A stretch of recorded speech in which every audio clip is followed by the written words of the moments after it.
Reverend Father Paul Ssebitoogo Bwanamukulu w'Ekigo Ky'e Mukono yakulembeddemu emikolo egy'okusembeza abayizi ababeera batuukiriza ebisaanyizo eby'okusembera omulundi gwabwe ogusooka ku Eklezia y'e Kasenge. Abayizi bano bavudde ku ssomero lya GT okuli ery'e Namawojjolo, Mbalala Mukono ne Takajjunge mu munisipaali y'e Mukono mu disitulikiti y'e Mukono.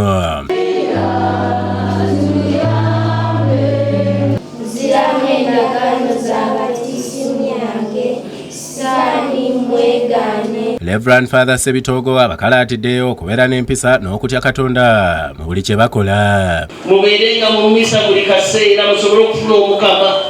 Seminario Bernard Mulondo okuva mu Kigo Ky'e Mukono atendereza omutandisi w'amasomero ga GT Haji Medi Mukwaya olw'enteekateeka eno gy'agambye nti eyambira ddala omwana okumanya Katonda n'akulanga mugezi ate ng'alina n'empisa. Buli mwana amuwa omukisa neyagalira mu ddiini ye. Ekyo nno kikolwa kirungi nnyo era kikolwa kyakwagala. Okusingira ddala nebaza director Haji Mukwaya olwa kuba mwami musiraamu naye buli ddiini agiwa eddembe. Haji Mukwaya agambye nti enteekateeka eno evuddemu ebibala bingi ddala. So kitegeeza nno nti omuntu atalina ddiini omwana ali mu maka tasobola kubeera bulungi era alemererwa n'omuzadde akulema.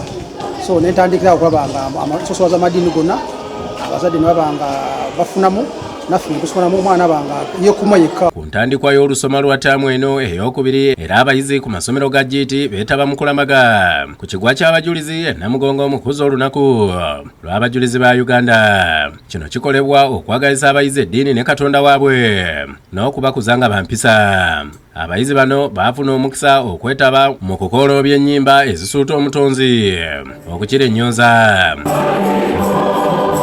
Luye lw'abasiraamu b'amasheke beewunya engeri omuyizi ow'ekyokutaano Shahidi Mukwaya gy'asoma mu kutuba. Ono asomera ku ttabi lya GT Day and Boarding Primary School e Takajjunge mu munisipaali y'e Mukono.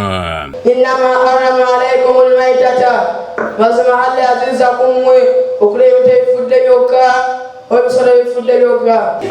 Asobola okulimyako kiki ku kituuti n'akola ki n'ayogera muleetebwa masomero ga GT. Bukalumu yakusakidde guli lino ku lwa Bukedde TV.